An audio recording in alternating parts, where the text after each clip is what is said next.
Hello everyone, welcome है MBA academy की आज की क्लास में। आज सब्जेक्ट और प्लेसमेंट ऑफ वर्ड्स को कंटिन्यू करते हैं। ठीक है, आज की जो क्लास है वो आपको अटैचमेंट टू द सेंटेंस से रिलेटेड है। नाउन इन अपोजिशन को पहले देखते हैं। ठीक है, एक्चुअली सेंटेंस में ना ये चीज जो होती है ना वो तीन तरीके से होती है। नाउन इन अपोजिशन, सेकंड में होता है एडजेक्टिव, देन होता है पार्टिसिपल। ठीक, हम गलती क्या करते हैं कि हम नाउन इन अपोजिशन और एडजेक्टिव को एक मतलब सेम समझ लेते हैं, बट इसमें थोड़ा सा माइनर सा डिफरेंस है। जो नाउन इन अपोजिशन होता है वो क्या होता है कि वो उस नाउन की इंफॉर्मेशन बता रहा होगा, क्वालिटी नहीं बता रहा होगा। और एडजेक्टिव में क्या होगा कि वो उसकी क्वालिटीज को बता रहा होगा, उसकी मेरिट्स को बता रहा होगा। बस आपको ये आइडेंटिफाई करना है। सपोज करो अगर वो पूछ लेते हैं एग्जाम में कि कौन सा अपोजिशन इसमें यूज हुआ है, नाउन या एडजेक्टिव या पार्टिसिपल, तो एटलीस्ट आपको डिफरेंस पता होना चाहिए। ठीक है, अब देखो नाउन इन अपोजिशन का एक एग्जांपल देखते हैं। सपोज लिखा हो doctor Rajendra Prasad,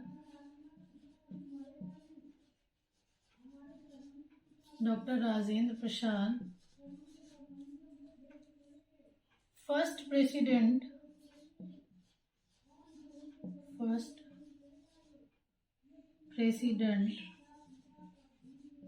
of India was first president of India was a man of letters। एक मैंने ये सेंटेंस लिखा और एक सेंटेंस आप देखो मैं लिख रही हूं, हजारे ऑनेस्ट एंड केयरफुल,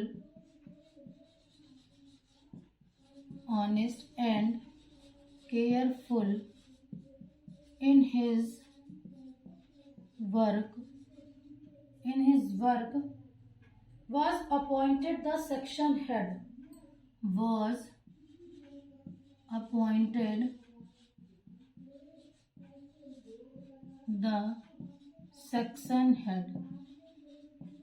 ये बात समझ आई आपको? देखिए, दो सेंटेंस मैंने यहाँ लिखा है, आपको फाइंड आउट करना है कि नाउन इन अपोजिशन क्या है और एडजेक्टिव इन अपोजिशन क्या है ना। यहाँ पर राजेंद्र प्रसाद की कोई क्वालिटी नहीं बता रहे, उनकी एक इंफॉर्मेशन दे रहे हैं कि वो देश के फर्स्ट प्रेसिडेंट थे और वो मैन ऑफ लेटर्स हैं, यानी कि स्कॉलर हैं, विद्वान हैं। ठीक, ये क्या चीज है? ये इंफॉर्मेशन, ये कोई क्वालिटी नहीं है। नेक्स्ट सेंटेंस देखो, Hazare honest and careful in his work was appointed the section head. इनकी लाइफ की कोई भी इंफॉर्मेशन यहाँ गिवन नहीं, ये इनकी क्वालिटी बताई जा रही है कि वो अपने काम में ऑनेस्ट और केयरफुल है, यानी ये एडजेक्टिव बता रहे हैं, ये मेरिट्स बता रहे हैं।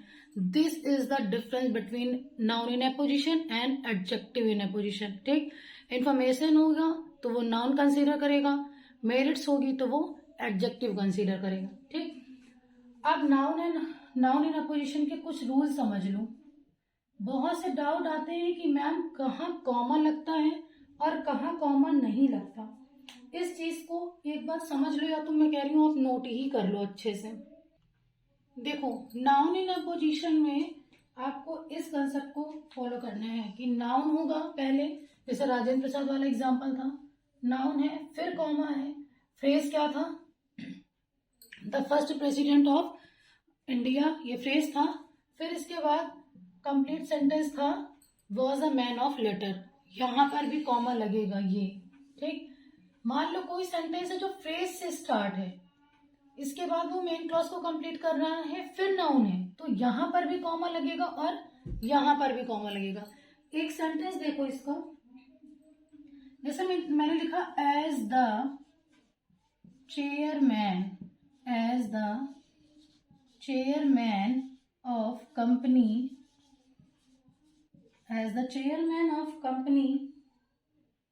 they have appointed Harish Shukla. They have appointed Harish Shukla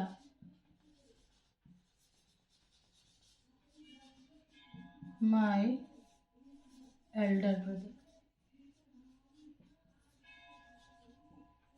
ठीक है। अब देखिए, as the chairman of the company they have appointed Harish Shukla. यहां से एक सेंटेंस कंप्लीट हो गया, है ना। उन्होंने हरीश शुक्ला को कंपनी के चेयरमैन के रूप में सेलेक्ट कर लिया। अब ये हरीश शुक्ला कौन है? ये मेरे एल्डर ब्रदर है। ठीक, तो मैंने कॉमा यहां भी ऐड किया और यहां पर भी ऐड किया। ठीक है, ये पहले आपका फ्रेज था, इसके बाद आपका मेन क्लॉज कंप्लीट हुआ और फिर नाउन सेक्शन स्टार्ट हो गया। ठीक है, मतलब सॉरी, ये हरीश शुक्ला आपका नाउन हो गया, इसको आपने इससे ऐड किया। हरीश शुक्ला माई एल्डर ब्रदर, इस तरह से अगर आप सेंटेंस करते तो ये नाउन पहले आ जाता, है ना, तब भी आपको कॉमा लगाना पड़ता। नटशेल आप ये समझिए कि कॉमा का use noun comma phrase then complete sentence में भी होगा, और अगर फ्रेज पहले आता है नाउन बाद में आता है तब भी आपको कॉमा का यूज करना है। ठीक है, पार्टिसिपल आपने पढ़ रखा है। पार्टिसिपल अगर चाहिए तो वीडियो पढ़े हैं, उसको आप देख लीजिएगा। पार्टिसिपल में 3 टाइप के होते हैं, प्रेजेंट हो गया, देन पास्ट हो गया, देन परफेक्ट हो गया। ठीक है, तो प्रेजेंट में वर्ब की बेस फॉर्म प्लस आईएनजी होता है, पास्ट में वर्ब की थर्ड फॉर्म से रिलेट होता है ना, और परफेक्ट में having plus third form. Clear. Present में क्या होता है कि टाइम गैप नहीं होता, टाइम स्पेस नहीं होता, और परफेक्ट में टाइम स्पेस होता है। बस इतना डिफरेंस है दोनों में, बाकी दोनों का सेंस सेम निकलता है, दोनों की कंडीशन सेम है।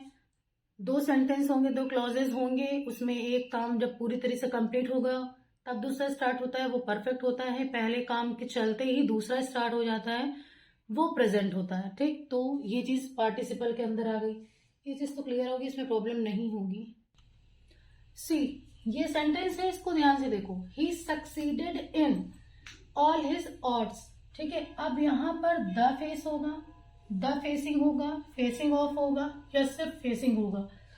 सबसे पहले तो आपको उस वर्ड का पार्ट्स ऑफ स्पीच पता होना चाहिए। ठीक, come to the first option, ये जो द फेस है, ठीक, फेस का मतलब होता है कि सामना करना, है ना, बट द फेस अगर किसी वर्ड के पहले आर्टिकल आ जाए तो वो नाउन कंसीडर करता है। ठीक, अगर हम यहाँ पर ये फिल कर देते हैं तो ये भी नाउन और ये भी नाउन, ये पॉसिबल ही नहीं है कि एक सेंटेंस में 2 नाउन एक साथ अगल बगल आ जाए। ठीक, ये कैंसिल हो गया।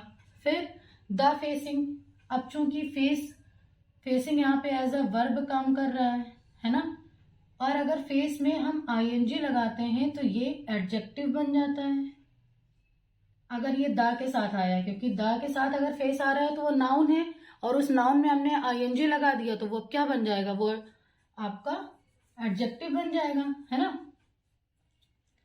ये भी यहाँ करेक्ट नहीं है। फेसिंग ऑफ, चलो यहां मान लिया फेसिंग आपका वर्ब है, वर्ब के बाद प्रीपोजिशन मोस्टली नहीं आती। ठीक है, इंग्लिश में कुछ रूल्स हैं जिसमें एक्सेप्शन होते हैं, बहुत रिजिड नहीं हो सकते कि ये नहीं हो सकता है, हो भी सकता है। तो फेसिंग के बाद ऑफ नहीं आएगा क्योंकि प्रीपोजिशन है, मोस्टली वर्ब के बाद क्या मिलता है, ऑब्जेक्ट, और यहां पर वर्ब के बाद क्या मिल रहा है, प्रीपोजिशन, तो ये भी ऑप्शन इनकरेक्ट हो गया, है ना। अब आपका बचा फेसिंग, तो यहाँ पे क्या चलेगा, फेसिंग। ठीक, क्योंकि ये अपने उसी फॉर्म में है जिस फॉर्म में इसको यहाँ पर यूज करना है। Succeeded in facing all his odds. एक सेंटेंस और देखो, इसको बहुत ध्यान से समझना। जैसे मैंने लिखा, दो रैप्ड इन अ गिफ्ट, दो wrapped in a gift, though wrapped in a gift, I could guess that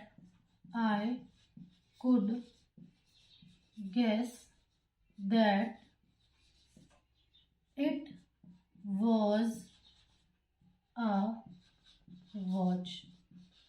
देखो, इस तरह के सेंटेंस में अगर ये जो स्टार्टिंग का सेंटेंस है, ठीक है, ये शब्दों का एक समूह है ना, ये जो वर्ड्स का पूरा मतलब समूह दे रहे हैं, ये चीज, दो रैप्ड इन अ गिफ्ट, इसमें कोई ऑक्सिलरी वर्ब नहीं गिवन है, मतलब गिफ्ट पैक में रैप हुआ, यद्यपि गिफ्ट पैक में रैप था।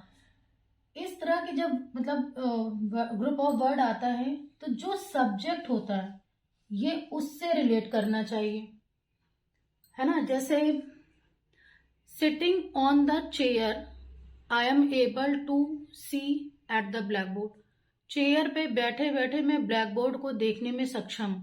तो सिटिंग एट द चेयर ये किसके लिए यूज हुआ, आई के लिए यूज हुआ, मतलब जो सब्जेक्ट था ये उसी से रिलेट कर गया। यानी वर्ड्स और जो ग्रुप ऑफ वर्ड होता है वो सब्जेक्ट के लिए यूज होना चाहिए। अगर हम इसको ये मानते हैं इस रूल के अकॉर्डिंग, तो इस सेंटेंस का तो सेंस बदल गया कि मैं गिफ्ट पैक में रैप था और मैंने घड़ी गेस कर ली लाइक दिस, मतलब गिफ्ट पैक में रैप कौन हो गया, आई। अब यहाँ ये सेंटेंस का सेंस गलत हो गया। एक्चुअली सेंस क्या होना चाहिए था कि जो गिफ्ट पैक में रैप था मैंने उसको गेस किया कि वो घड़ी है।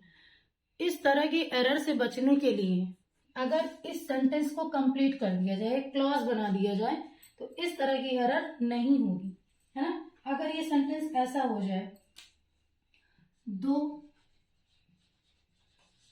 It was wrapped in a gift, है ना।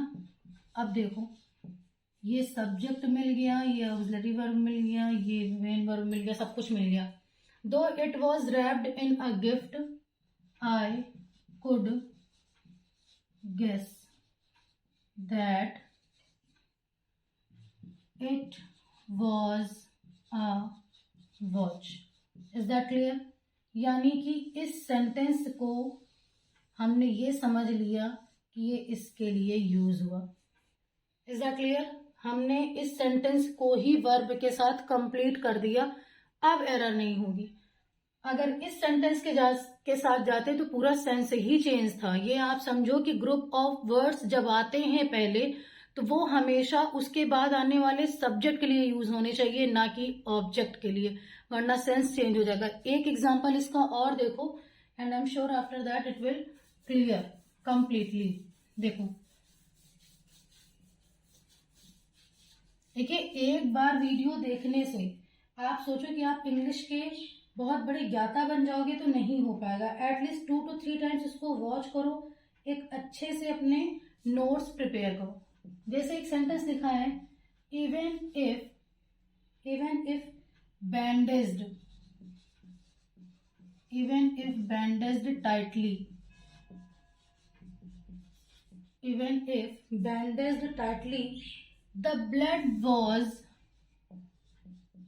the blood was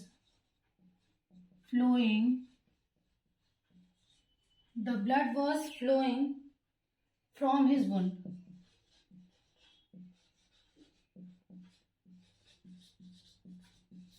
अब देखो, अभी जैसा मैंने बताया कि ग्रुप ऑफ वर्ड्स जो होते हैं वो हमेशा कमिंग सब्जेक्ट के लिए यूज होते हैं, है ना। अब यहाँ पर सब्जेक्ट क्या है, यहाँ पर सब्जेक्ट आपका ब्लड हो रहा है, बिकॉज यहाँ पे वॉज यूज हुआ है।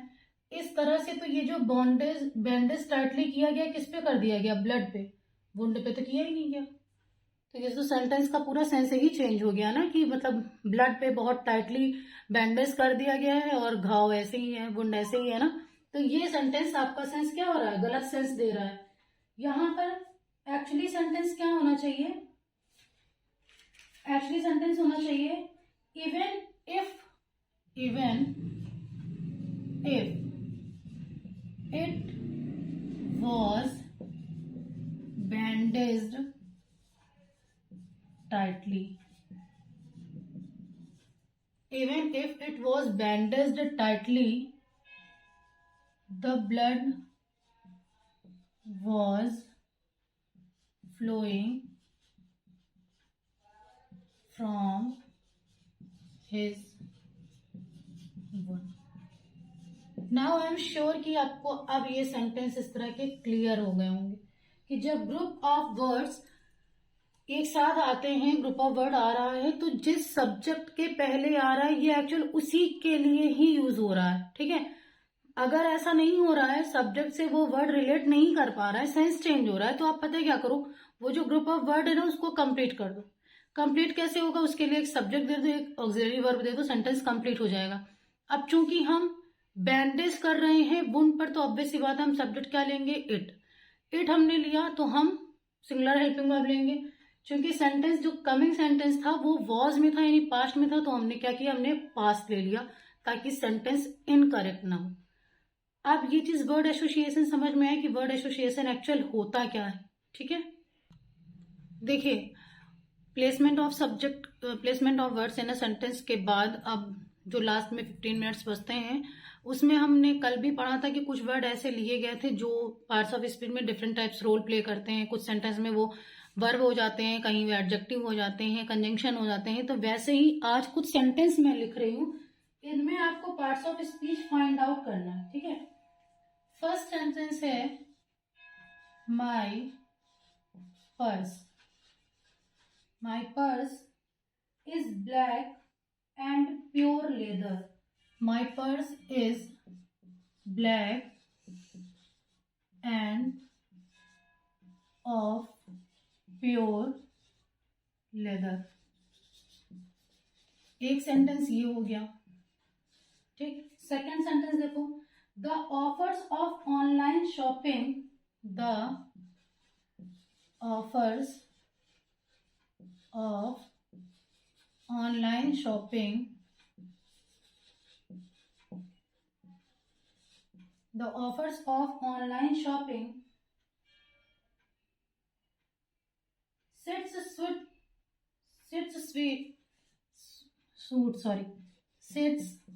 suit for purse, ठीक। sits suit for every purse, ठीक है। एक सेंटेंस ये हो गया। एक और देखो, he pursed his lips on my offer.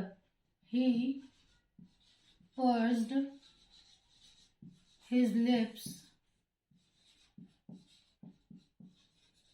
on my offer, ठीक। देखो मैंने 3 सेंटेंस लिखे, तीनों सेंटेंस में मैंने पर्स वर्ड यूज किया है ना। ये दिन यहां, दिन यहां। अब चूंकि मे भी पॉसिबल इसका पार्ट्स ऑफ स्पीच चेंज होगा तो इसकी मीनिंग भी चेंज होगी, ठीक। अब देखिए, पहला सेंटेंस था माय पर्स। अब ऑब्वियस सी बात है, ये पर्स यहाँ किस चीज का रोल प्ले करेगा, ये पर्स यहाँ पर नाउन का रोल प्ले करेगा, ठीक। नाउन है यानी बटुआ के सेंस में। अब ये नाउन के पहले जो चीज आएगा वो क्या हो जाएगा, पॉजेसिव एडजेक्टिव। मेरे हिसाब से अब तो इस चीज को नहीं भूलना चाहिए, ठीक है। जो मेरा पर्स है वो ब्लैक और प्योर लेदर का बना हुआ है, ठीक, क्लियर।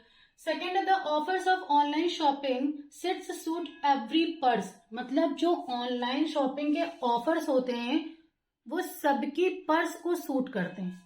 अब यहाँ पर पर्स क्या हो गया, यहाँ पर पर्स का मतलब इनकम से हो गया, उसकी आय से हो गया, उसकी पॉकेट मनी से हो गया, है ना। यहाँ पर भी इसका पार्ट्स ऑफ स्पीच नाउन हो गया, ठीक। He pursed his lips on my offer.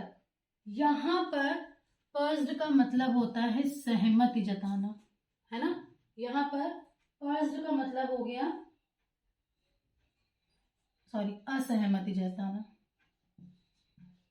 असहमत होना, ठीक। वो मुझसे इस ऑफर में असहमत है। तो अब यहाँ पर पर्स्ड का रोल क्या हो गया, ऑब्वियस सी बात है, सेकेंड फॉर्म में दिख रहा है तो ये वर्ब का रोल प्ले कर रहा है, ठीक है। पर्स्ड मतलब असहमत होना, वो मुझसे इस ऑफर में असहमत है। अब देखो, यहाँ पर पर्स नाउन के फॉर्म में आ गया, यहाँ पर भी पर्स नाउन के फॉर्म में आ गया, और यहाँ पर पर्स वर्ब के फॉर्म में आ गया, ठीक है। अब देखिए नेक्स्ट सेंटेंस, और एक चीज देखिए, ये पर्स आपका नाउन है और यहाँ पर अब इस एवरी का पार्ट्स ऑफ स्पीच क्या होगा, आप तो एकदम डिटरमिनर होते हो, एकदम डिसाइडेड होता है कि भाई ये प्रोनाउन है, नाउन प्रोनाउन एक साथ कैसे आ सकते हैं। यहाँ पर इसका रोल एडजेक्टिव की तरह, ठीक है। Every can act also as adjective, so don't be panic for this, okay. अब देखिए आगे 3 सेंटेंस और लिखे हैं, जिसमें जैसे लिखा there are many fish in the pond, there are many fish in the pond, leaders always fish for compliments, he fished a torn currency out of his pocket. अब आपने फिश का हमेशा एक मतलब जाना है कि मछलियां, ठीक है। तालाब में बहुत सी मछलियां हैं, तो ये नाउन में है, इसमें प्रॉब्लम नहीं। Leaders always fish for compliments, fish का मतलब होता है प्राप्त करने की कोशिश करना, प्राप्त करने की कोशिश करना, ठीक है। मतलब जो लीडर्स हैं वो हमेशा कॉम्प्लीमेंट प्राप्त करने की कोशिश करते रहते हैं, है ना। अब यहाँ पर इस फिश का मतलब हो गया, ऑब्वियस सी बात है, प्राप्त करना, दिस मीन्स ये वर्ब है। और यहाँ पर ऑलवेज का पार्ट्स ऑफ स्पीच क्या होगा, ये एडवर्ब है, एडवर्ब ऑफ फ्रीक्वेंसी, है ना। फिर है he fizzed a torn currency out of his pocket। अब यहाँ पर fizzed का मतलब होता है बाहर निकालना, बाहर निकालना, ठीक। यानी उसने अपनी पॉकेट से एक टॉर्न करेंसी बाहर निकाली। अब यहाँ पर फिश का क्या रोल हो जाएगा, ये फिश यहाँ पर वर्ब हो जाएगी, ठीक। अब ये बात आप समझ में आई आपको, is that clear. There are many fish, तो ये नाउन हो गया। ऑलवेज फिश, पहली बात तो आपको मोस्टली वर्ड जो कंफ्यूजिंग वर्ड्स होते हैं ना, उनकी मीनिंग आनी चाहिए कि किसका क्या मतलब होता है, तभी आप parts of speech find out करने में ज्यादा इजी होगा, ठीक है। होमोफोन्स की वोकैबुलरी की पूरी वीडियोस पढ़ी हैं, उसको आप एक बार देख लीजिएगा तो काफी कुछ सॉल्व हो जाएगा। अच्छा, कुछ एक मतलब वर्ड के साथ कुछ सेंटेंस और लिखते हैं। जैसे लिखो there was a big box, there was a big box lying on the road, lying on the road। जब तक मैं सेंटेंस नोट करी तब तक आप लोग अपने अपने माइंड में या अपनी कॉपी में लिख कर देखो कि कौन सा पार्ट्स ऑफ स्पीच है, तो क्लियर हो जाएगा, ठीक है। Next, the angry teacher boxed the year, the angry teacher boxed the year, boxed the ear of the student, next sentence देखो, 3rd नंबर का, unnecessary laws,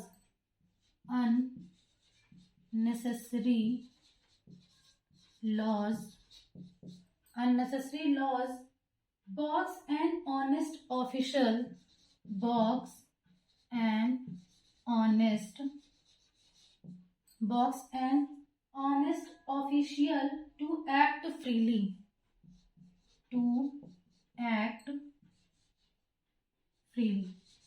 ठीक है। अगर आप लोगों ने इसको में नोटिस किया कि कौन सा वर्ड कॉमन है, there was a big box, the angry teacher boxed, unnecessary laws box, 3 जगह हमने बॉक्स वर्ड यूज किया। अब हमें हर जगह का सबसे पहले तो पता होना चाहिए कि बॉक्स का मीन क्या होता है, ठीक है। एक बॉक्स जो है, ये बॉक्स मतलब बक्सा के सेंस से हो गया ना। इस बॉक्स का मतलब होता है उमेटना, क्या बोलते हैं, जैसे कान उमेट देते हैं, उमेटना, है ना, कान उमेटना, ठीक। और इस बॉक्स का क्या मतलब होता है, इस बॉक्स का मतलब होता है बाधित करना, ठीक। देखिए 3 तरह के बॉक्स थे, तीनों की मैंने मीनिंग आपको बता दी। एक बॉक्स का मतलब हो गया बक्सा, दूसरे का मतलब हो गया कान उमेटना लिख दिया मैंने, उमेटना, है ना। और एक बॉक्स का मतलब हो गया बाधित करना। तो पहले सेंटेंस में ये क्या हो जाएगा, ये नाउन है, ठीक। आप इससे भी गेस कर सकते हैं कि भाई ये बिग है, ये तो एकदम छोटे से पढ़ते चले आ रहे हो कि एडजेक्टिव का रोल प्ले करता है तो एडजेक्टिव के बाद नाउन या प्रोनाउन आता है, तो यहाँ पे ये नाउन है। बॉक्स्ड, उमेटना, तो यहाँ पर ये क्या हो जाएगा, वर्ब, यहाँ पर ये वर्ब का काम कर रहा है। अननेसेसरी लॉज बॉक्स, जो अननेसेसरी नियम कायदे कानून होते हैं वो बाधित करते हैं। बाधित करने का मतलब भी हो गया कि ये वर्ब है। बात समझ में आई। इसी तरीके से बहुत से ऐसे वर्ड हैं जिनके सेंस अलग अलग होते हैं, जिसकी वजह से वो पार्ट्स ऑफ स्पीच में अलग तरीके का रोल प्ले करते हैं। ठीक है, तो आज की क्लास में आपने इतना बहुत पढ़ लिया, words in parts of speech में भी पढ़ लिया, प्लेसमेंट से भी पढ़ लिया। ठीक है, कल की जो वीडियो होगी मे बी पॉसिबल कल लाइव स्ट्रीम देंगे, तो कल एरर से रिलेटेड एक्सरसाइज सॉल्व करते हैं। ठीक है, उसके बाद आपको प्लेसमेंट से रिलेटेड अगर कोई प्रॉब्लम होती है तो एक क्लास इसकी और कंडक्ट कर लेंगे। ठीक, तो don't skip tomorrow's class. Tomorrow की क्लास बहुत इंपॉर्टेंट है। अगर वीडियो आता है तो वॉच दैट, और अगर लाइव स्ट्रीम आता है देन ज्वाइन दैट। ओके, और अगर मेरे अपलोडेड वीडियो आपको पहले देखने हैं तो प्लीज़ सब्सक्राइब करिए और बेल आइकन को प्रेस करिए। Thank you for watching this video. Have a nice day.